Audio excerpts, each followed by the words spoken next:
नमस्कार प्यारे विद्यार्थियों, कैसे हैं आप सभी। आई होप आप सब अच्छे होंगे। दोस्तों, आज हम जिस टॉपिक के बारे में बात कर रहे हैं वो रीजनिंग का। हम बेसिक जो एक रैंडमली क्वेश्चन उठा रहे हैं, जिस तरह से बीएसटीसी पीटेट के अंदर क्वेश्चन पूछे जाते हैं, किस किस तरीके से क्वेश्चन आते हैं। तो ये हमारा प्रैक्टिस पेपर नंबर 2 है, जिसके अंदर 1 बाय 1 हम क्वेश्चन लेने वाले हैं। चलिए देखते हैं हम पहला क्वेश्चन यहाँ पर दिया गया है अंपायर। क्या लिखा हुआ है? अंपायर। देखिए, अंपायर दिया गया है, इसके बाद में अंपायर किससे कैसे संबंधित होता है। अगर हम बात करें अंपायर की, कि अंपायर है वो संबंधित किससे होता है? खेल से। यानी खेल को कराने का मेन काम किसका होता है? अंपायर का होता है। उसी तरीके से इनके अंदर संबंध हमें पता करना है। जैसे पहला दिया गया है, विलक्षण व्यक्ति या वस्तु होती है उससे आश्चर्य होता है। सही बात है। कोई अगर विलक्षण व्यक्ति यानी कोई अचरजपूर्ण अगर कोई व्यक्ति हो या वस्तु हो तो उस चीज़ से आश्चर्य प्रकट होता है। सही बात है। दूसरा है रसोइया भोज। रसोइया क्या करता है? भोजन बनाता है। तीसरा है विधायक, चुनाव लड़ता है। मध्यस्थ क्या करता है? वाद विवाद को सुलझाने का काम करता है। तो सही आंसर क्या होना चाहिए? अंपायर का खेल के साथ जो संबंध होता है, यानी जो खेल होता है उस खेल के अंदर अंपायर क्या करता है? अंपायर खेल के अंदर दोनों टीमें जो होती हैं उन टीमों के बीच में जो वाद विवाद होता है सुलझाने का काम करता है या सही सटीक निर्णय देता है। तो उसी तरीके का ऑप्शन कौन सा है यहाँ पर? ऑप्शन है मध्यस्थ। मध्यस्थ क्या काम करता है? वाद विवाद को सुलझाने का काम करता है। तो एज इट इज़ अंपायर जिस तरह से खेल के अंदर काम करता है उसी तरीके से वाद विवाद के अंदर मध्यस्थ काम करता है। तो राइट आंसर क्या होगा इसका? डी ऑप्शन रहेगा। अगला क्वेश्चन दिया गया है AHOP।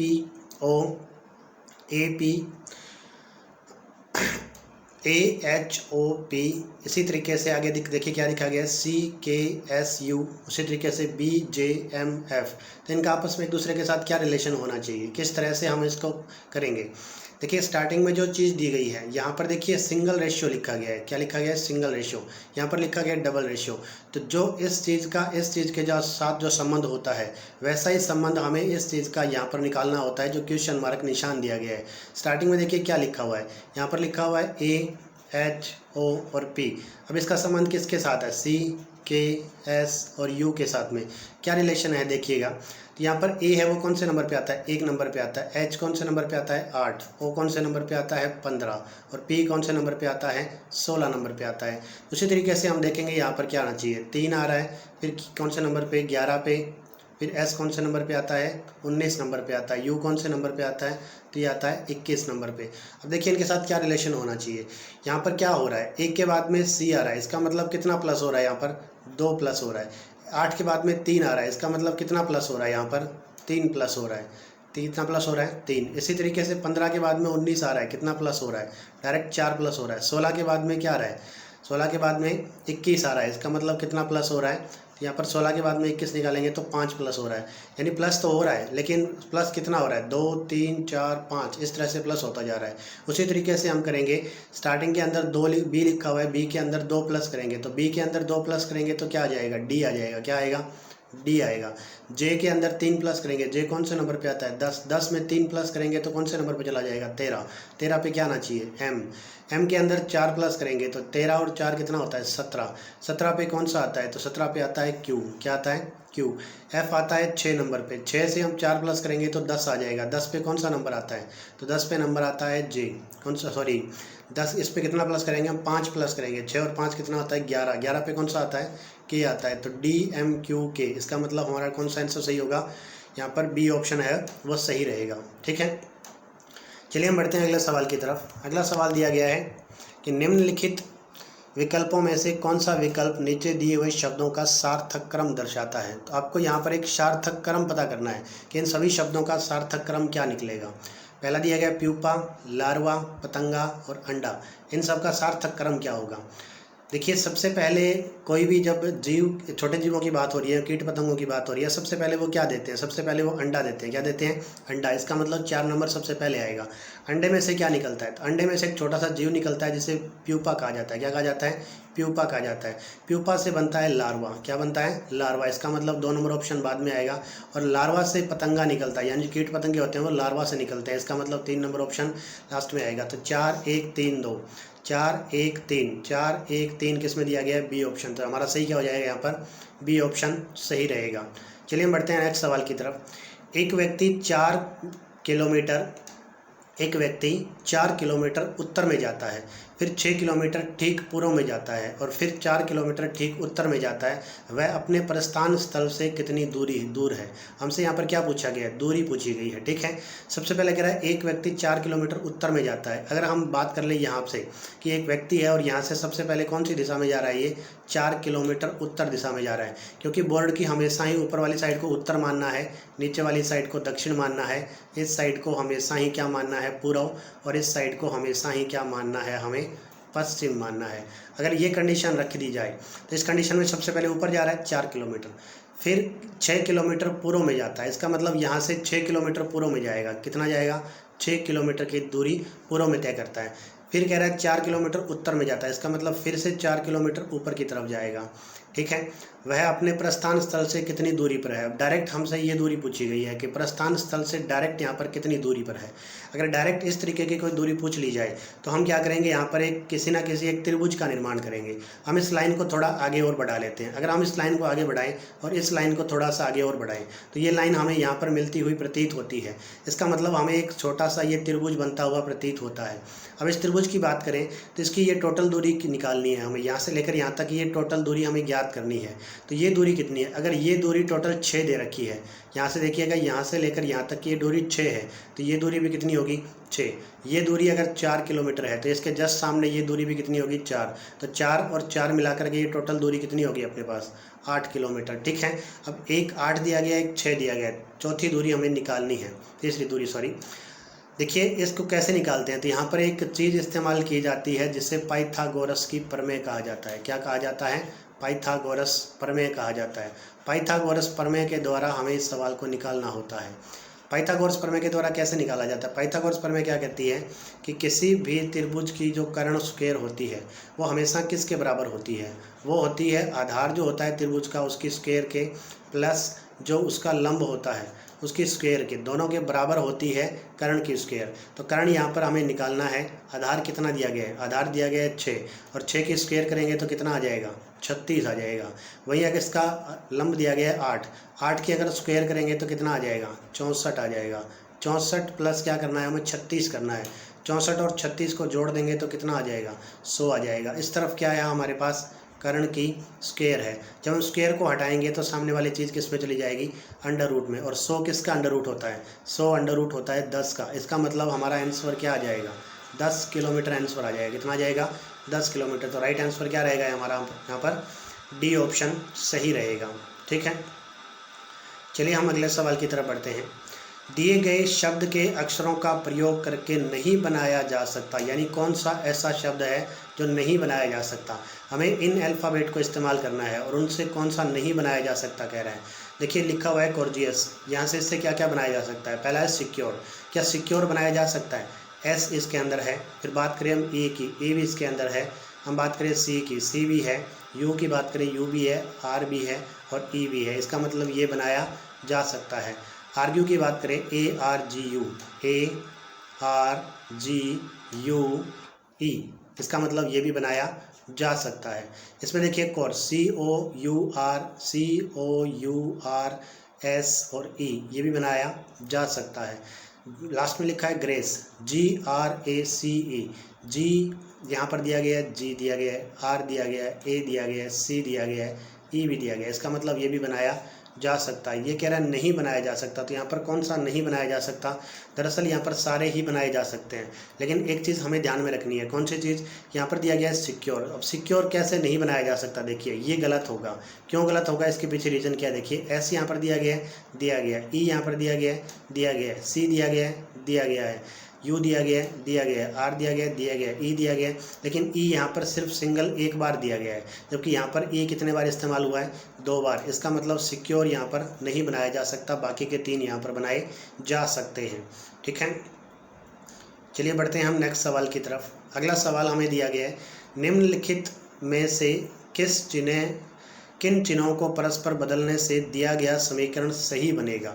अब यहाँ पर जो चीज़ें हमें ऑप्शन में दी गई है, 16 और 4 भाग और प्लस प्लस और इंटू 4 और 20, इनमें से एक चीज़ को आपस में एक दूसरे के साथ इंटरचेंज करना है। उससे करने के बाद में ये समीकरण को सही करना है। सबसे पहले 16 और 4 को करते हैं। 16 और 4 को किया जाए, जिस तरह से 16 की जगह 4 लिखना है और 4 की जगह 16 लिखना है, तो क्या सही ऑप्शन हो सकता है? यहाँ पर अगर हम 16 लिख दें तो 16 और 20 कितना होगा?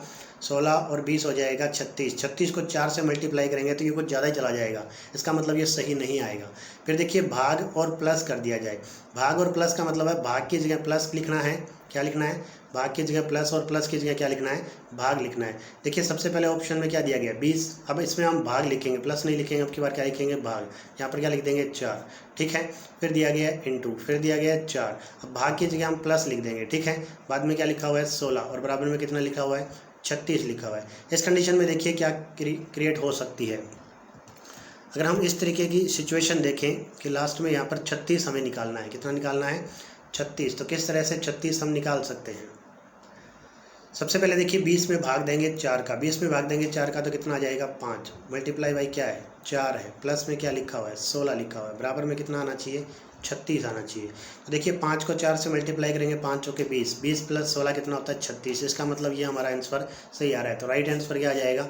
B option. भाग और प्लस को अगर एक दूसरे के साथ हम चेंज कर देंगे तो इसका मतलब ये सिचुएशन हमारी सही क्रिएट हो जाएगी। चलिए हम बढ़ते हैं अगले सवाल की तरफ। 5, 11, 23, 47 और 95, ये एक मिसिंग नंबर का सवाल है कि यहाँ पर एक नंबर लास्ट में छोड़ दिया गया है। ये एक सीरीज का सवाल है, क्रम का सवाल है। किस तरीके से क्रम यहाँ पर आगे आना चाहिए? स्टार्टिंग में 5 लिखा हुआ है, 5 के बाद में क्या आ रहा है? जस्ट 5 के बाद में कितना आ रहा है? 5 के बाद में आ रहा है 11।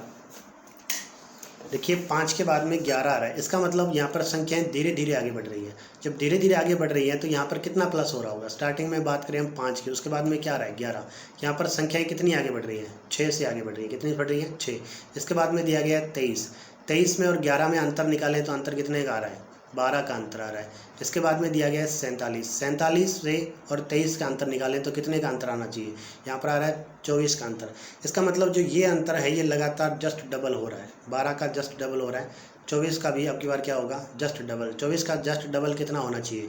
48 होना चाहिए। तो क्या 48 और 47 जुड़ रहा है? 48 और 47 को जोड़ें तो 95 आ रहा है। इसका मतलब यही कॉम्बिनेशन बैठ रहा है। इसके बाद में हम मल्टीप्लाई किसको करेंगे? 2 से 48 को करेंगे। 48 को 2 से मल्टीप्लाई करेंगे तो कितना आना चाहिए? 48 को 2 से मल्टीप्लाई करेंगे तो ये आ जाएगा 96। और 96 और 95 कितना होता है? देखिए 96 से ये 100 से 5 कम है और ये 4 कम है, 4 और 5 9 कम है। इसका मतलब 200 से 9 कम हो जाएगा। तो 200 से 9 कम कितना आएगा? 191 आएगा। कितना आएगा?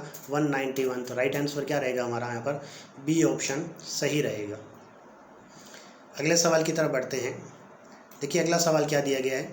चौराहे पर एक दिशा सूचक खंभा लगा था। एक दुर्घटना के कारण खंभा इस प्रकार घूम गया कि पूर्व दिशा का सूचक दक्षिण दिशा दिखाने लगा। एक यात्री सीता पश्चिम दिशा जानकर गलत दिशा में चली गई। वास्तव में वह किस दिशा में यात्रा कर रही थी? अब गलत दिशा का मतलब क्या है? यहाँ पर देखिए एक दिशा सूचक लगा हुआ था। अब यहाँ पर देखिए मान लीजिए हम मानते हैं कि 4 दिशाएं हैं। क्या है? 4 दिशाएं हैं। एक दिशा सूचक खंभा लगा था। एक दुर्घटना के कारण खंभा इस प्रकार घूम गया कि पूर्व दिशा का सूचक दक्षिण दिशा बन गया। असल में पूर्व दिशा कहाँ होती है? असल में यहाँ होती है पूर्व दिशा। यहाँ पर कौन सी दिशा होती है? तो यहाँ पर होती है उत्तर दिशा। यहाँ पर कौन सी दिशा होती है? दक्षिण दिशा होती है। और यहाँ पर कौन सी दिशा होती है? पश्चिम। लेकिन एक दुर्घटना के कारण ये खंभा घूम गया। घूमने का मतलब ये पूर्व दिशा थी।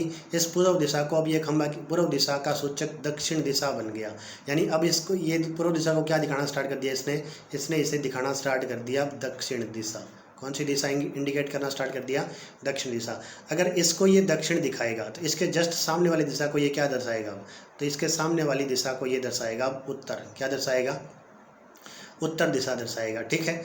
अगर ये इसको दक्षिण दर्शा रहा है, इसको उत्तर दर्शा रहा है। देखिए रियल उत्तर ये होता है। इस रियल उत्तर से आगे की बात करें तो पूर्व आता है। तो इस उत्तर से आगे ये क्या दिशा बन जाएगी? तो ये दिशा अब बन जाएगी पूर्व। ठीक है। ये अगर पूर्व बन जाएगी तो ये किस दिशा को इंडिकेशन करेगा? ये करेगा पश्चिम दिशा को। यानी अब ये नई दिशाएं बन चुकी हैं। खंभा दुर्घटना के बाद में इसको दक्षिण दर्शाएगा, इसको पश्चिम, इसको उत्तर और इसको पूर्व दिशा। ये कह रहा है कि एक यात्री सीता पश्चिम दिशा जानकर गलत दिशा में चली गई। यानी उसने देखा कि ये पश्चिम दिशा है, लेकिन पश्चिम दिशा अब क्या बन चुकी है, ये बन चुकी है, यानी इस दिशा में ये चल पड़ी, पश्चिम दिशा जान के इस दिशा में चल पड़ी। वास्तव में वह किस दिशा में यात्रा कर रही है, तो वास्तव में तो वह कौन सी दिशा में यात्रा कर रही है, दक्षिण दिशा में, क्योंकि खंबा दुर्घटना के कारण इस दिशा को पश्चिम दर्शा रहा है। उसे पश्चिम में जाना था तो पश्चिम में चली गई, लेकिन असल में ये कौन सी दिशा में जा रही है, तो वो जा रही है दक्षिण दिशा में। कौन सी दिशा में, दक्षिण दिशा में। तो राइट आंसर क्या हो जाएगा, दक्षिण आंसर आ जाएगा। चलिए बढ़ते हैं हम अगले सवाल की तरफ। अगला सवाल देखिए क्या दे रखा है यहाँ पर। अगला सवाल है कि नीचे पासे की 4 स्थितियां दी गई हैं। यहाँ पर देखिए साफ साफ आपके सामने दिख रहा है, ये घन और पासा का सवाल है। यहाँ पर आपको 4 स्थितियां दिख रही है, कौन सा डी के सामने होगा, डी के जस्ट विपरीत दिशा में कौन सा होगा। देखिए यहाँ पर आपको ऑप्शन काटने सबसे ज़्यादा जरूरी है, आप ऑप्शन काट के इनका आंसर कर सकते हैं। जैसे स्टार्टिंग में दे रखा है, इसमें देखिए डी है, इसमें डी है, ये रहा डी, और इसमें भी चौथे नंबर में भी डी है। इस डी के जस्ट पास में क्या दिख रहा है, सी दिख रहा है, जस्ट पास में सी। जस्ट पास में जो चीज़ दिख रही है वो चीज़ कभी भी विपरीत नहीं हो सकती, क्योंकि ये तो इसके पास वाले फलक पर दिखाई दे रही है। इसका मतलब डी के पास में सी आ रहा है तो डी के विपरीत नहीं आ सकता, इसका मतलब ये ऑप्शन कट जाएगा। इसके अलावा अगर हम बात करें कौन से ऑप्शन, ई यहाँ पर है नहीं। डी के जस्ट पास में बी दिख रहा है, दिख रहा है, बी भी दिख रहा है, इसका मतलब बी भी सामने पीछे की साइड में नहीं आ सकता। तो 2 ऑप्शन हमारे वैसे ही कट गए। अब हमारे पास ऑप्शन कितने बचे, सिर्फ 2, और खुद के विपरीत खुद कभी भी नहीं आ सकता, तो डी भी नहीं आ सकता। तो एकमात्र ऑप्शन कौन सा बच गया, ए बच गया। तो ये हमारा राइट आंसर क्या हो जाएगा, ए ऑप्शन हो जाएगा। इस प्रकार के सवालों में आप डायरेक्ट है ऑप्शन काट के आंसर कर सकते हैं, और आपका लगभग ऑप्शन आंसर है वो सही स्टिक बैठेगा। ठीक है, तो हमने 3 ऑप्शन काट दिए, एकमात्र ऑप्शन हमारे पास बच गया, वही ऑप्शन हमारा क्या रहेगा, सही रहेगा। एक घन जिसकी बाहरी सतह पर लाल रंग है, 2 इंच ऊंचा है, 2 इंच चौड़ा है और 2 इंच आर पार है। यदि इसे बिंदु युक्त रेखाओं में दिखाए अनुसार 1 इंच के घनों में काटा जाए तो 2 साइडों में लाल रंग के घनों की संख्या क्या होगी। देखिए बड़ा सारा घन है अपने पास, ठीक है, इसकी 2 इंच की सारी भुजाएं हैं, इसका मतलब ये 2 इंच है टोटल। ये इसका कितनी है, चौड़ाई इसकी 2 इंच है, और इसकी लंबाई भी कितनी है, 2 इंच, और इसकी ऊंचाई भी कितनी है, 2 इंच। अब इसको 1-1 इंच में काटा गया, यानी ये जो घन बन रहे हैं सारे 1-1 इंच के बन रहे हैं। ठीक है, 1-1 इंच में इसे काट दिया गया है। अगर इसे काट दिया जाए और पहले इसे पूरे टोटल चारों तरफ से लाल रंग से रंग दिया गया था, तो ये कह रहा है काट दिया जाए तो 2 साइडों में लाल रंग के घनों की संख्या कितनी होगी। 2 साइडों में घनों की संख्या, आप इस एक घन की बात करें, जैसे ये घन ऊपर की तरफ कटा है, इस एक घन की बात करें तो इसकी कितनी सतह लाल रंग से रंगी होगी। ये ऊपर वाली सतह है वो लाल रंग से रंगी हुई होगी, ये बराबर वाली सतह ये भी लाल रंग से रंगी हुई होगी, ये सतह भी लाल रंग से रंगी हुई होगी। इसी तरीके से सभी घनों की सतह है वो सारी सतह 3-3 लाल रंगों से रंगी हुई होगी। तो यहाँ पर टोटल कितने घन बन रहे हैं, 4 घन आगे की तरफ बन रहे हैं, 4 घन पीछे की तरफ बन रहे हैं। टोटल कितने घन बने हुए दिखाई दे रहे हैं हमें, 8 घन।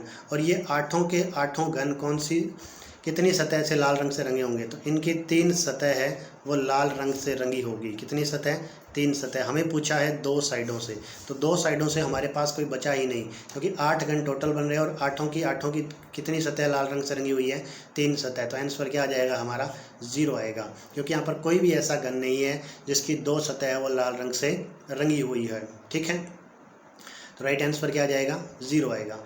देखिए अगला सवाल, वह उत्तर आकृति ज्ञात कीजिए जिसमें दी गई आकृतियां मिलती हैं। अब ये एक आकृति है प्रश्न आकृति, यहाँ पर 4 उत्तर आकृतियां दी गई हैं, यानी प्रश्न उत्तर आकृतियों में से एक आकृति को काट दिया गया है, तोड़ दिया गया है। जिस तरीके से हम बर्फ़ या पत्थर को तोड़ते हैं उस तरीके से को तोड़ दिया गया है, और तोड़ करके अलग अलग टुकड़े हमें दिखाई दे रहे हैं। अगर हम इन सभी टुकड़ों को आपस में जोड़ दें तो जोड़ने के बाद में एक प्रश्न उत्तर आकृति बननी चाहिए। वो आकृति कौन सी होगी। इस आकृति की बात करें तो इसमें 1, 2, 3 ये 3 त्रिभुज बन रहे हैं, जबकि यहाँ पर 3 तो त्रिभुज टाइप है और 4 टुकड़े दे रखे हैं, इसमें सिर्फ 3 ही टुकड़े हो रहे हैं। इसका मतलब ये ऑप्शन नहीं आएगा। इस ऑप्शन की बात करें तो 1, 2, 3, 4, 5 कितने टुकड़े हैं टोटल, 5 टुकड़े, जबकि यहाँ पर कितने टुकड़े हैं अपने पास, 4 ही टुकड़े हैं, तो ये ऑप्शन भी नहीं आएगा। इस आकृति की बात करें तो 1, 2, 3, 4 कितने टुकड़े बन रहे हैं, 4। इसकी बात करें तो 1, 2, 3, 4 कितने टुकड़े बन रहे हैं टोटल, 4। लेकिन अगर इस टुकड़े की बात करें तो ये टुकड़ा एक इस तरीके का टुकड़ा बन रहा है। क्या इस तरीके का टुकड़ा हमें यहाँ पर नज़र आ रहा है, कोई भी टुकड़ा हमें इस तरीके का नज़र नहीं आ रहा है। ठीक है। अगर बात करें हम इस तरीके की, क्या इस तरीके का टुकड़ा नज़र आ रहा है? यहाँ पर कोई भी टुकड़ा नहीं है, इसका मतलब ये ऑप्शन भी हमारा नहीं आएगा। तो एक मात्र हमारे पास कौन सा ऑप्शन बच गया? B option. तो इस क्वेश्चन का राइट आंसर क्या रहेगा? बी ऑप्शन रहेगा। चलिए हम बढ़ते हैं नेक्स्ट सवाल की तरफ। अगला सवाल दे रखा है, एक प्रश्न आकृति दे रखी है, उनकी उत्तर आकृति दे रखी है। देखिए इस सवाल में आपको किस तरीके से करना है। ये एक प्रश्न आकृति है। इस प्रश्न आकृति के अंदर नीचे की साइड का जो ये खाली स्थान है, ये जो खाली स्थान है इसे खाली किया गया है। यहाँ से एक तोड़ करके एक टुकड़ा निकाला गया है। अब इन चारों टुकड़ों में से ऐसा कौन सा टुकड़ा है जिसे हम यहाँ पर फिट कर दें, तो फिट करने के बाद में ये आकृति है वो कुछ एज इट इज़ इस तरीके की आकृति बन जाएगी। यानी कहने का मतलब यहाँ से कुछ इस तरीके से तोड़ दिया गया है। इसे तोड़ करके इस टुकड़े को बाहर निकाल लिया गया है। बाहर निकाल करके इस टुकड़े को यहाँ लगा दिया गया है। अगर वापस हम इस टुकड़े को, किसी भी एक टुकड़े को उठा करके अगर यहाँ पर लगा दें तो इसके बाद में ये आकृति वापस एक स्क्वायर की आकृति ले लेगी। तो कौन सा टुकड़ा है वो छांटना है हमें। क्या ये टुकड़ा है? इस टुकड़े को अगर हम यहाँ लगाएं तो क्या ऐसी आकृति बन सकती है? हाँ बिल्कुल, इस टुकड़े को लगाने से ये आकृति बन सकती है। क्या इस टुकड़े को लगाने से बन सकती है? देखिए इस टुकड़े की बात करें तो यहाँ पर ये थोड़ा ज़्यादा तिरछाकार आकृति बनाया हुआ है, लेकिन ये आकृति तिरछी नहीं है। ये आकृति थोड़ी सी सीधी आकृति है इस तरीके की, जबकि यहाँ पर ये एकदम बिल्कुल तिरछा दे रखा है। इसकी बात करें तो क्या इस टुकड़े को लगा करके बनाया जा सकता है, लेकिन ये जो जगह है वो बिल्कुल छोटी दे रखी है, जबकि यहाँ पर ये जगह थोड़ी बड़ी दे रखी है। क्या इस टुकड़े को मिला करके लगाया जा सकता है? अगर हम इस टुकड़े की बात करें तो इस टुकड़े को थोड़ा तिरछापन इसमें ज़्यादा दिया गया है और ये आकृति भी थोड़ी छोटी दी गई है। इसका मतलब राइट आंसर कौन सा हो जाएगा? यहाँ पर ए ऑप्शन हमारा सही रहेगा। इस टुकड़े को मिला करके यहाँ पर एक स्क्वायर टाइप की आकृति बनाई जा सकती है। तो राइट आंसर क्या रहेगा? ए ऑप्शन सही रहेगा। चलिए बढ़ते हैं हम नेक्स्ट सवाल की तरफ। दी गई उत्तर आकृतियों में उस उत्तर आकृति को चुनिए जिसमें प्रश्न आकृति निहित है। अब ये एक आकृति दी गई है। ये आकृति जो दी गई है इसके अंदर जो इस तरीके से आपको एक आकृति बना करके दी गई है, यहाँ पर इस तरीके से जो आकृति बनी हुई है, आपको ये पता करना है कि ये जो आकृति है, ये आकृति इन आकृतियों के अंदर किस में नज़र आ रही है, किस चीज़ के अंदर ये आकृति नज़र आ रही है। अगर हम बात करें इसकी तो क्या इसमें नज़र आ रही है? यहाँ से यहाँ चलते हैं, फिर अगर हम बात करें यहाँ से यहाँ चलते हैं, फिर यहाँ चलते हैं, फिर वापस अगर यहाँ ना हो तो यहाँ नहीं आ सकते। इसका मतलब ये आकृति नहीं बनेगी। ठीक है। सेकंड नंबर की बात करते हैं, क्या सेकंड नंबर आकृति बनाई जा सकती है? तो सेकंड नंबर की बात करें तो यहाँ से हम वापस जा सकते हैं, कुछ इस तरीके से जा करके वापस यहाँ आए, फिर यहाँ आए, फिर यहाँ आकर के वापस यहाँ आए, फिर ऐसे इस तरह से ये बनाई जा सकती है। तो ये आंसर हो सकता है। इसमें यहाँ पर ऑलरेडी ये टूटा हुआ है तो इसका मतलब ये आकृति नहीं बन सकती। इसकी बात करें तो ये आकृति इस तरीके से जा करके इस तरीके से अगर यहाँ से सीधी होती तो ये सही हो सकता था, लेकिन ये वापस जा रही है, यहाँ से वापस नहीं जा रही है। इसका मतलब ये ऑप्शन भी नहीं होगा। तो राइट आंसर कौन सा होगा हमारा? बी ऑप्शन सही रहेगा। बी ऑप्शन के अंदर ये जो आकृति है ये आकृति हूबहू हमें दिखाई दे रही है। तो राइट आंसर बी ऑप्शन रहेगा। नेक्स्ट सवाल देखिए, बीएसटीसी के अंदर इस टाइप के जो सवाल होते हैं आकृतियों वाले, ये सवाल कम से कम 3 या 4 सवाल हर बार पूछे जाते हैं। तो आकृतियों वाले सवाल आपको सही तरीके से निकालने आने जरूरी हैं। यदि एक दर्पण XY रेखा पर रखा जाए, X और Y रेखा पर इस तरीके से एक दर्पण रखा गया है, तो दी गई उत्तर आकृतियों में कौन सी आकृति प्रश्न आकृति की सही प्रतिबिंब होगी? यहाँ पर प्रतिबिंब रखा गया, देखिए इस तरीके से यहाँ पर दर्पण रखा गया, इस तरफ दर्पण नहीं रखा गया है। दर्पण कहाँ रखा गया है? इस तरफ रखा गया है। अगर इस तरफ दर्पण रख दिया जाएगा, जैसे मान लीजिए यहाँ पर लिखा हुआ है ए और यहाँ पर अगर दर्पण रखा गया है तो ये ए हमें किस टाइप से दिखाई देगा? ए हमें एज इट इज़ वैसा का वैसा दिखाई देगा। अगर हम बात करें बी की तो बी हमें कैसा दिखाई देगा? बी हमें जस्ट उल्टा दिखाई देगा। ठीक है। तीसरी आकृति लिखी गई है सी, तो सी हमें किस तरीके से दिखाई देगा? सी इस तरीके से। अब ये तीनों चीज़ें हमें किसके अंदर दिखाई दे रही है? साफ साफ देख लीजिए। ए सभी के अंदर सेम है, नहीं पता कर सकते। सी की बात करें, सी यहाँ पर दिया गया है, सॉरी देखिएगा बी दर्पण के बिल्कुल पास में है। बी अगर दर्पण के बिल्कुल पास में है तो हमें बी यहाँ पर दिखाई देगा। ठीक है। और ये सी दूर की तरफ है तो सी हमें यहाँ दिखाई देगा दूर की तरफ। तो ये सी दिखाई दे रहा है, इसमें सी नहीं बी दिखाई दे रहा है। इसका मतलब ये ऑप्शन नहीं आएगा। इसमें भी सी दिखाई दे रहा है, इसमें भी सी दिखाई दे रहा है, लेकिन ये सी सीधा दिखाई दे रहा है, जबकि यहाँ पर सी उल्टा बनेगा। इसका मतलब ये ऑप्शन भी नहीं आएगा। तब ए और डी ऑप्शन में से एक चुनना है, कौन सा सही आएगा। अब हम बात करें बी की, बी यहाँ पर जस्ट इस तरह से उल्टा बनेगा। बी उल्टा बन रहा है, जबकि यहाँ पर दिया गया है बी है वो बिल्कुल सीधा बन रहा है। कैसा बन रहा है? सीधा। इसका मतलब ये ऑप्शन भी नहीं आ सकता। तो एकमात्र ऑप्शन कौन सा बच गया? ए ऑप्शन बच जाएगा। देखिए एक बार फिर से देखते हैं। अगर इस तरीके की आकृति हमें दे दी जाए, ए लिख दिया जाए, यहाँ पर बी लिख दिया जाए, यहाँ पर सी लिख दिया जाए, यहाँ पर दर्पण लगा दिया जाए। ए है वो एज इट इज़ हमें ए ऐसा का ऐसा दिखाई देगा। बी है वो यहाँ पर देखिए दर्पण के बिल्कुल पास में बी है, अगर पास में बी है तो पहले हमें बी दिखाई देगा, इसका मतलब बी यहाँ पर दिखाई देगा। सी दर्पण से दूर है, इतना दूर है दर्पण से, तो यहाँ पर भी दर्पण से इतना ही दूर दिखाई देगा, इसका मतलब सी इस तरीके से दिखाई देगा। तो ये कॉम्बिनेशन एकमात्र हमें कौन सी आकृति में मिल रहा है, ए आकृति में मिल रहा है, तो ए ऑप्शन हमारा सही रहेगा। ठीक है, चलिए बढ़ते हैं नेक्स्ट सवाल की तरफ। दिए गए विकल्पों में से उस विकल्प का चयन कीजिए जिसमें दी हुई संख्याओं का समूह निम्नलिखित संख्याओं के समूह के समान हो। अब हमें ऊपर एक समूह दिया गया है 16, 14 और 30। इसके अंदर हमें एक संबंध ज्ञात करना है कि इन अक्षर नंबरों का आपस में एक दूसरे के साथ क्या रिलेशन है। जो रिलेशन इनका एक दूसरे के साथ, वही रिलेशन हमें इनका एक दूसरे के साथ निकालना होगा। जैसे हम बात करें 6 की, 6 को हम 2 से मल्टीप्लाई कर दें, कितने से, 2 से, और प्लस क्या कर दें, 2 कर दें। 2 से मल्टीप्लाई और 2 प्लस कर दें तो कितना आ जाएगा, 14 आ जाएगा। 14 को 2 से मल्टीप्लाई करें और प्लस क्या कर दें, 2 कर दें तो कितना आ जाएगा, यहाँ पर 30 आ जाएगा। इसका मतलब 2 से गुणा किया गया और 2 प्लस किया गया है। स्टार्टिंग में देखिए 4 को 2 से गुणा करें, 4 दूए 8 प्लस 2 करें 10, नहीं आ रहा, इसका मतलब ये ऑप्शन नहीं आएगा। सेकंड की बात करें 7 दूनी 14, ये पहले भी नहीं आ रहा। तीसरे की बात करें 6 दूनी 12, ये भी नहीं आ रहा। इसकी बात करें 5 दूनी 10, 10 प्लस 2 12, यहाँ तक आ रहा है। 12 दूए 24, इसका मतलब ये नहीं आ रहा है। तो चारों ही ऑप्शन नहीं आ रहे हैं। जब इस कंडीशन से नहीं आ रहे हैं तो इसका मतलब ये संबंध लागू नहीं होगा, हमें कोई और चीज़ पता करनी होगी। अब और चीज़ क्या पता कर सकते हैं, देखिए स्टार्टिंग में लिखा गया है 6, फिर लिखा गया है 14 और फिर कितना लिखा गया है, 30 लिखा गया है। तो यहाँ पर कितना अंतर आ रहा है, यहाँ पर अंतर आ रहा है, इनके बीच में अंतर की बात करें तो कितना अंतर दिखाई दे रहा है हमें, 8 का अंतर। यहाँ पर अंतर की बात करें तो कितना अंतर आ रहा है, 16 का। यानी जो अंतर है वो जस्ट यहाँ पर क्या हुआ है, बाद में डबल हुआ है, दुगना हुआ है अंतर। तो यही सेम चीज़ यहाँ पर देखेंगे, यहाँ पर कितने का अंतर आ रहा है, यहाँ पर अंतर आ रहा है 12 का, और यहाँ पर कितने का अंतर आ रहा है, यहाँ पर अंतर आ रहा है 8 और 4 12 का। दोनों में सेम 12 का अंतर आ रहा है, तो ये ऑप्शन हमारा सही नहीं हो सकता। इसकी बात करें तो यहाँ पर अंतर कितने का आ रहा है, 7 और 5 का अंतर आ रहा है।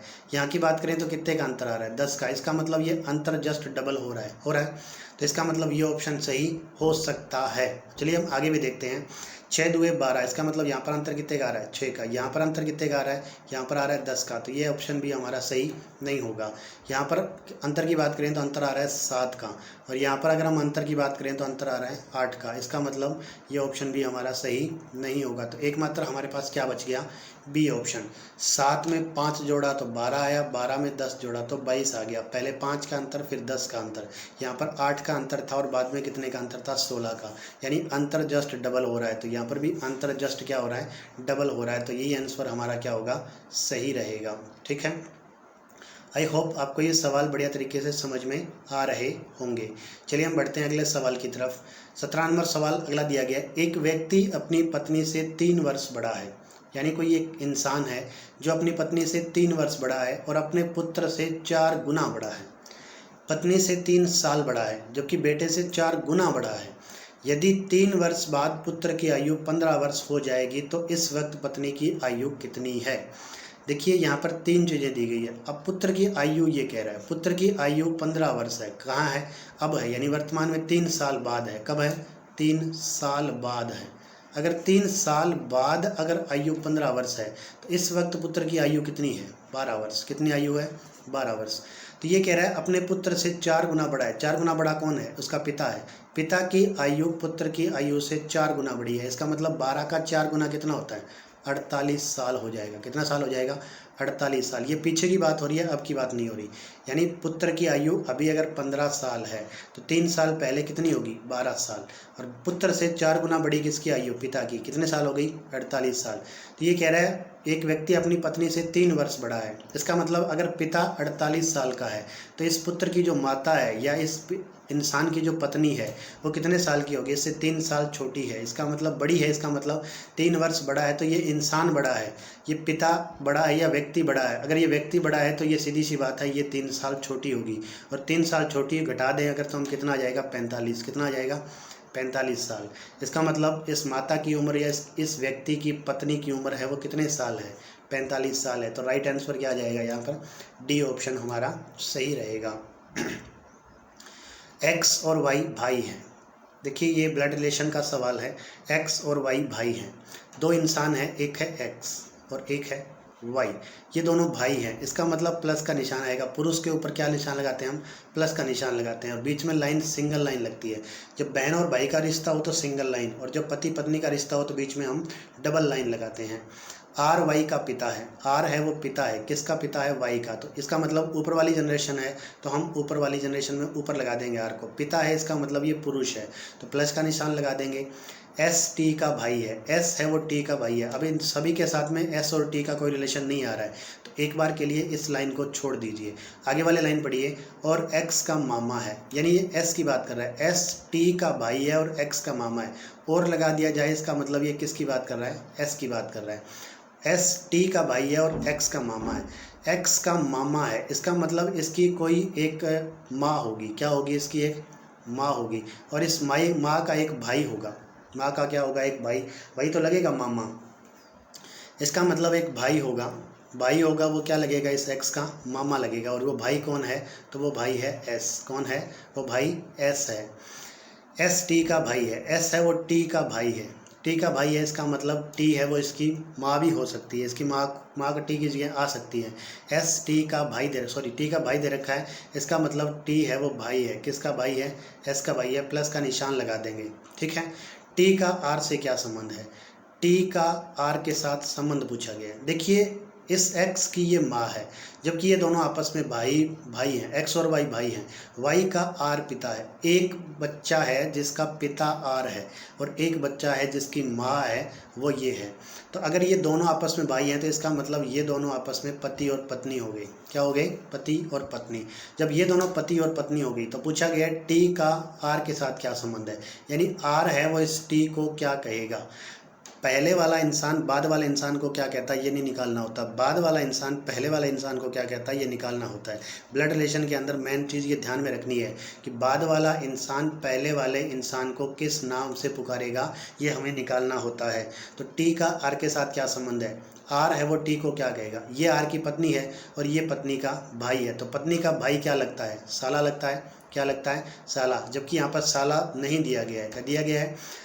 आर का टी के साथ क्या संबंध है? जो टी आर है वो टी को क्या कहेगा? तो आर की पत्नी और पत्नी का भाई, इसका मतलब ये साला लगेगा। साला यहाँ पर नहीं दिया गया है, तो राइट आंसर क्या आना चाहिए? यहाँ पर माता आना चाहिए, पत्नी आना चाहिए, बहन आना चाहिए, भाई आना चाहिए। देखिए कोई सा भी ऑप्शन यहाँ पर सही नहीं बैठ रहा है, सही नहीं बैठ रहा है, क्योंकि यहाँ पर ये या तो इसका साला लगेगा, या फिर अगर ये टी की बात करें कि एस आर को क्या कहेगा, तो ये इसे बहनोई कह सकता है या जीजा कह सकता है, जबकि यहाँ पर ऑप्शन में जीजा नहीं लिखा हुआ है। तो राइट आंसर क्या होगा इसका? जीजा ही रहेगा। राइट आंसर क्या आएगा? जीजा या फिर साला आंसर आएगा इसका, ठीक है। राइट आंसर वैसे तो साला आएगा, लेकिन साला अगर ऑप्शन में ना दे रखा हो तो ऑप्शन क्या आ सकता है? जीजा राइट आ सकता है। अगला सवाल दे रखा है, निम्नलिखित में संबंध में सही आकृति का चयन करें। नीली आंख वाले व्यक्ति, स्त्रियां या डॉक्टर। सही आंसर क्या होना चाहिए यहाँ पर? देखिए नीली आंख वाले व्यक्ति, कुछ स्त्रियां हैं वो नीली आंख वाली हो सकती हैं। जरूरी नहीं कि सारी स्त्रियां नीली आंख वाली हों, लेकिन कुछ स्त्रियां नीली आंख वाली हो सकती हैं। और कुछ स्त्रियां ऐसी भी हो सकती हैं जो डॉक्टर हों। कुछ स्त्रियां ऐसी भी हो सकती हैं जो डॉक्टर हों, और कुछ डॉक्टर ऐसे भी हो सकते हैं जो क्या हों? नीली आंख वाले हों। सब जैसे डायग्राम बनाए हम कि ये नीली आंख वाले हैं। कौन है ये? नीली आंख वाले व्यक्ति हैं। इनमें से कुछ क्या हो सकते हैं? इनमें से कुछ स्त्री हो सकती है। क्या हो सकती है? कुछ। सारी नीली आंख वाले व्यक्ति स्त्री हों कोई जरूरी नहीं है, सारी स्त्रियां नीली आंख वाली हों कोई जरूरी नहीं है। फिर ये कह रहा है डॉक्टर, इसका मतलब कुछ स्त्रियां भी डॉक्टर हो सकती हैं, कुछ नीली आंख वाले व्यक्ति भी डॉक्टर हो सकते हैं, और जरूरी नहीं है कि सारे स्त्रियां ही डॉक्टर हों और सारी नीली आंख वाले ही डॉक्टर हों। इसका मतलब यहाँ पर हम लगा देंगे डॉक्टर। तो कुछ डॉक्टर ऐसे होंगे जो नीली आंख वाले भी होंगे और स्त्रियाँ भी होंगे। तो राइट आंसर क्या आ जाएगा यहाँ पर? डी ऑप्शन आएगा। कुछ लोग बीच में जो सेंटर में दिखाई दे रहा है ऐसे होंगे जो नीली आंख वाले भी होंगे, स्त्रियां भी होंगी और डॉक्टर भी होंगी। तीनों चीज़ें किसी एक व्यक्ति के अंदर भी पाई जा सकती हैं। ये जो एरिया ये दर्शा रहा है कि ये अगर स्त्रियां हैं और ये डॉक्टर हैं, तो कुछ स्त्रियां हैं वो क्या हैं? डॉक्टर हैं। ये एरिया दर्शा रहा है कि कुछ डॉक्टर हैं वो नीली आंख वाले हैं लेकिन वो स्त्रियाँ नहीं हैं। तो ये ऑप्शन भी सही। तो इसका मतलब राइट आंसर क्या रहेगा यहाँ पर? डी ऑप्शन सही रहेगा, ठीक है। अगला सवाल दिया गया है, निम्न आकृति में कितने त्रिभुज हैं? देखिए आकृति दी गई है, इस आकृति के अंदर टोटल त्रिभुजों की संख्या हमें फाइंड आउट करनी है कि टोटल त्रिभुजों की संख्या कितनी है। सबसे पहले अगर बात करें हम, इस तरीके की एक आकृति हमें यहाँ पर दिख रही है। क्या दिख रही है? ये आकृति हमें कुछ इस तरीके की और ये आकृति भी कुछ इस तरीके की दिखाई दे रही है। जब इस तरीके की आकृति आ जाए तो यहाँ पर हम प्लस करते हैं 1 और प्लस 2, यानी एक बड़ा सारा त्रिभुज बन रहा है और 2 छोटे त्रिभुज बन रहे हैं। तो हम डायरेक्ट 1 और 2 को प्लस कर देते हैं। 1 और 2 को प्लस करेंगे तो कितना आ जाएगा? 3। इसका मतलब इस आकृति में टोटल कितने त्रिभुज बन रहे हैं? 3 त्रिभुज बन रहे हैं। अगर हम दूसरी टाइप इस आकृति की बात करें तो इसमें भी कितने त्रिभुज बन रहे हैं? 3 त्रिभुज। 3 और 3 कितने हो गए? 6। अब हमें एक आकृति इसके अंदर कुछ इस तरीके की दिखाई दे रही है। क्या इस तरीके की आकृति दिख रही है? ये ऊपर वाली आकृति की बात करें, ये इस तरीके की दिख रही है। इस एक आकृति की बात करें तो 1 2 3 4 टोटल जितने खाने होते हैं उन सभी खानों को जस्ट डबल कर दीजिए, उतने ही त्रिभुज बनेंगे। तो इस आकृति में टोटल कितने त्रिभुज बनेंगे? 8 बनेंगे। उसी तरीके से इसके साथ में सेम टू सेम मिला करके एक आकृति इसके जैसी एक और बनाई गई है जो नीचे आपको दिखाई दे रही है। तो इस आकृति में भी टोटल कितने त्रिभुज दिखाई दे रहे हैं? 8 त्रिभुज। तो 8 और 8 टोटल कितने हो गए? 16 त्रिभुज हमें दिखाई दे रहे हैं। अगर इन सबको जोड़ दें तो टोटल कितने दिखाई दे रहे हैं? 16। लेकिन जब हम इन दोनों आकृतियों को मिलाते हैं तो एक पॉइंट यहाँ पर ये मिलता है और दूसरा पॉइंट यहाँ पर ये मिलता है। इन दोनों पॉइंट के मिलने से यहाँ पर एक बड़ा सारा त्रिभुज और जनरेट हो जाता है। क्या ये दिखाई दे रहा है? एक बड़ा सारा त्रिभुज। उसी तरीके का एक नीचे की साइड में एक त्रिभुज और बन जाता है। तो ये 2 नए त्रिभुज और बन जाते हैं। इसका मतलब 16 के अंदर कितने जुड़ जाएंगे? 2। तो इस बीच वाली आकृति के अंदर टोटल त्रिभुजों की संख्या हमें कितनी दिखाई दे रही है? 18। 3 इसमें दिख रही है, 3 इसमें दिख रही है, 18 इसमें दिख रहा है। ठीक है। इसके अलावा अगर बात करें हम, तो इसके अलावा अगर बात करते हैं तो ये आकृति एक इस तरीके से 2 आकृतियों के मिलने से ये त्रिभुज बन रहा है, दिखाई दे रहा है। इसी तरीके से ये एक त्रिभुज बना हुआ दिखाई दे रहा है। उसी तरीके से दूसरी साइड में बात करें तो ये त्रिभुज इस तरीके से बना हुआ दिखाई देता है और ये त्रिभुज इस तरीके से, यानी 4 त्रिभुज नए और बन जाते हैं। तो 18 के अंदर 4 त्रिभुज और जोड़ देंगे। 18 और 4 कितने हो गए? 22। 22 और ये टोटल कितने हो गए? 3 और 3 6। तो 22 और 6 त्रिभुज और जोड़ देंगे तो 10 और 18 कितने हो गए? 28। इस आकृति में बनने वाले टोटल त्रिभुजों की संख्या कितनी होगी? 28 होगी। कितनी होगी? 28। ठीक है। आई होप आपको ये सवाल बढ़िया तरीके से समझ में आया होगा। चलिए हम बढ़ते हैं नेक्स्ट आकृति की तरफ। एक वर्गाकार छात्रावास में हर मंजिल की हर दिशा में 8 कमरे हैं। एक वर्गाकार कोई छात्रावास है, जिस तरीके से एक छात्रावास है और वो छात्रावास कैसा है? वर्गाकार छात्रावास बनाया गया। ठीक है। इस वर्गाकार छात्रावास की, देखिए वर्ग थोड़ा सही नहीं बना, अगर हम इस वर्ग को थोड़ा सही बनाएं तो वर्गाकार छात्रावास दे रखा है हमें। देखिए जिस तरीके से बन रहा है आप इसे वर्ग ही समझ लीजिएगा। ठीक है। एक वर्गाकार छात्रावास दिया गया है, यानी इसके चारों दिशाओं में मकान बनाए गए हैं। 8 कमरे हैं। एक मंजिल में, हर दिशा में एक मंजिल है और हर मंजिल में 8-8 कमरे हैं। यानी नीचे वाली मंजिल में कितने कमरे हैं? 8। इसमें कितने कमरे हैं? 8। इसमें कितने कमरे हैं? 8। इसमें कितने कमरे हैं? 8। इसमें कितने कमरे हैं? 8। यानी हर एक साइड में इस तरीके से टोटल 8 कमरे बनाए गए हैं। इस तरीके से भी 8 कमरे, और सभी का मुंह है वो किस तरफ है? सेंटर की तरफ है। ठीक है। क्योंकि सेंटर की तरफ ये वर्गाकार आकृति में जब बनाएंगे तो ऐसा तो नहीं है कि रूम का जो गेट है वो बाहर की तरफ रख देंगे, अंदर की तरफ गेट होगा। पहली ये कह रहा है कमरा संख्या 101 पहली मंजिल पर उत्तर की ओर अभिमुख कर रहा है, यानी यहाँ पर कमरा नंबर 101 है। कौन सा कमरा है? 101 पहला कमरा है और वो कौन सी दिशा को इंगित कर रहा है? उत्तर, क्योंकि ये दिशा हमेशा ही क्या रहेगी? उत्तर। और ये दिशा क्या रहेगी? दक्षिण। चाहे ये कॉपी हो, बोर्ड हो, आपका पेपर हो, हमेशा ही ऊपर वाली साइड को उत्तर मानना है। चाहे आप किसी भी दिशा की तरफ चेहरा करके क्यों ना बैठे हैं, आपको हमेशा ऊपर वाली साइड को उत्तर मानना है, नीचे वाली साइड को दक्षिण मानना है। इस साइड को क्या मानना है? पूर्व। और इस साइड को क्या मानना है? आपको हमेशा ही पश्चिम मानना है। ठीक है। इस तरीके से मानोगे तो यहाँ पर 101 रूम नंबर है। अब 102 आएगा, फिर 103 आएगा, फिर 104 आएगा। इसका मतलब यहाँ लास्ट में कितना आएगा? 108 आएगा, क्योंकि एक मंजिल के अंदर कितने कमरे हैं? 8 कमरे हैं। पहला है तो कमरों की संख्याएं दक्षिणावर्त चलती है। दक्षिणावर्त का मतलब है घड़ी की दिशा में चलती है। घड़ी की दिशा इस तरफ चलती है तो इसका मतलब दक्षिणावर्त चलती है। कमरा संख्या 125 किस दिशा में अभिमुख करेगा? यहाँ से यहाँ तक कितना आ जाएगा? 108। 108 से बात करें तो यहाँ से यहाँ लास्ट कमरा कितने नंबर का होगा? 116 नंबर का। ठीक है। फिर 116 से बात करें, यहाँ से अगर काउंटिंग करना 17, 18, 19, 20 तो लास्ट में यहाँ से कितने नंबर तक आएगा? 124 नंबर तक कमरा आ जाएगा। पहले 101 से 8 तक, फिर 9 से लेकर के 16 तक, फिर 117 से लेकर के 124 तक। तो यहाँ पर इस दिशा में पहला कमरा कौन सा होगा, तो 125 नंबर कमरा होगा। कमरा संख्या 125 किस दिशा में अभिमुख होगा, तो इसकी दिशा कौन सी रहेगी, इस दिशा, और ये दिशा कौन सी है, पश्चिम दिशा। तो राइट आंसर क्या आ जाएगा हमारा, पश्चिम दिशा। कमरा संख्या 125 है वो किस दिशा को दर्शाएगा, तो 125 पश्चिम दिशा की तरफ उसका मुख होगा। ठीक है, चलिए हम बढ़ते हैं अगले सवाल की तरफ। अगला सवाल आपको किस तरीके से क्या दिया गया है, देखिएगा। यहाँ पर लिख रखा है सभी विद्वान प्रमादी होते हैं, यानी जितने भी जो विद्वान हैं, जितने भी क्या हैं, जो विद्वान हैं, वो सारे के सारे विद्वान क्या होते हैं, प्रमादी होते हैं। इसका मतलब हमने यहाँ पर बनाया विद्वान। ठीक है, ये सारे के सारे विद्वान हैं वो क्या होते हैं, तो ये सारे विद्वान होते हैं प्रमादी। ठीक है, फिर ये कह रहा है कोई महिला प्रमादी नहीं होती है, कोई भी महिला प्रमादी नहीं है। इसका मतलब महिला को हम यहाँ पर अलग से बनाएंगे। ठीक है, और ये महिला कोई भी है, सॉरी इसके अंदर से नहीं जाना चाहिए, बिल्कुल दूर से बनाएंगे। महिला और इनका कोई अटैचमेंट एक दूसरे के साथ में नहीं होना चाहिए। ठीक है, तो हम यहाँ पर बना देंगे दूर से कहीं महिला को।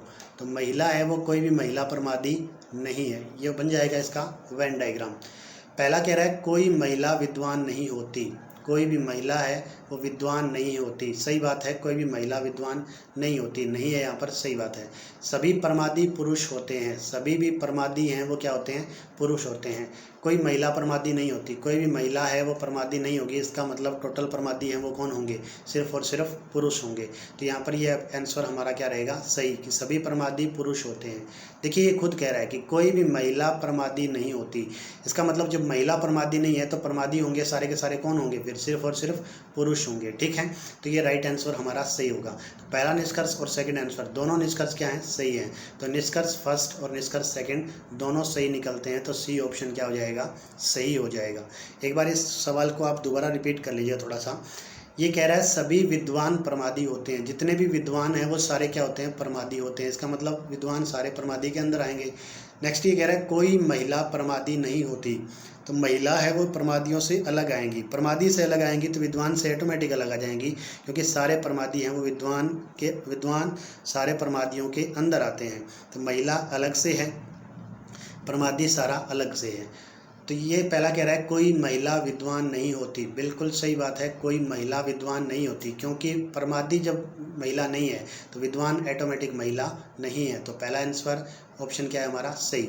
सेकंड ये कह रहा है कोई सभी प्रमादी पुरुष होते हैं, सभी प्रमादी पुरुष होंगे। ऑटोमेटिक सी बात है कि महिला जब प्रमादी नहीं होगी तो सारे पुरुष ही तो प्रमादी होंगे, तो दूसरा ऑप्शन भी क्या होगा हमारा, सही। तो राइट आंसर क्या हो जाएगा यहाँ पर, सी ऑप्शन सही रहेगा। अगला सवाल देखिए, सभी छात्र लड़कियां हैं, जितने भी छात्र हैं वो सारे के सारे छात्र क्या हैं, लड़कियां हैं। देखिए सबसे पहले हम बनाएंगे छात्र को। ठीक है, ये क्या है, छात्र, और जितने भी छात्र हैं ये सारे के सारे छात्र किस में आते हैं, ये छात्र आते हैं लड़कियों के अंदर। कोई लड़की मंदबुद्धि नहीं है, इसका मतलब जो मंदबुद्धि है वो हम क्या बनाएंगे, अलग से बनाएंगे। मंदबुद्धि है वो कोई भी लड़की नहीं है, तो मंदबुद्धि अलग से आ जाएगा कुछ इस तरीके से। पहला ऑप्शन देखिए, कक्षा में कोई लड़का नहीं है, कक्षा में कोई लड़का नहीं है, सभी छात्र लड़कियां हैं और कक्षा के अंदर सिर्फ छात्र होते हैं। तो ये कह रहा है कक्षा में कोई लड़का नहीं है, सही बात है, कक्षा में कोई लड़का नहीं है, सारी क्या हैं, लड़कियां हैं। पहला ऑप्शन सही है। कोई छात्र मंदबुद्धि नहीं है, कोई भी छात्र मंदबुद्धि नहीं है, बिल्कुल सही बात है, क्योंकि ये कह रहा है कोई भी लड़कियां मंदबुद्धि नहीं है, और सारी की सारी लड़कियां छात्र हैं वो सारी की सारी क्या हैं, लड़कियां हैं, तो मंदबुद्धि ऑटोमेटिक नहीं होगा। इसका मतलब क्या होगा कि सेकंड ऑप्शन भी हमारा क्या है, सही है। तो पहला ऑप्शन और सेकंड ऑप्शन निष्कर्ष दोनों निकलते हैं, तो पहला और दूसरा दोनों सही रहेंगे, तो बी ऑप्शन हमारा सही रहेगा। आज के इस क्लास के अंदर इतने ही क्वेश्चन थे। नेक्स्ट फिर मिलते हैं आपके साथ एक नए सेशन के साथ, नए सवालों के साथ, बेहतरीन नए नए सवाल आपके लिए लेकर आऊँगा। तब तक के लिए स्वस्थ रहिए, शांत रहिए, अच्छे रहिए, मस्त रहिए, अपनी ज़िंदगी में सबसे ज़्यादा खुश रहिए। जय हिंद, जय भारत।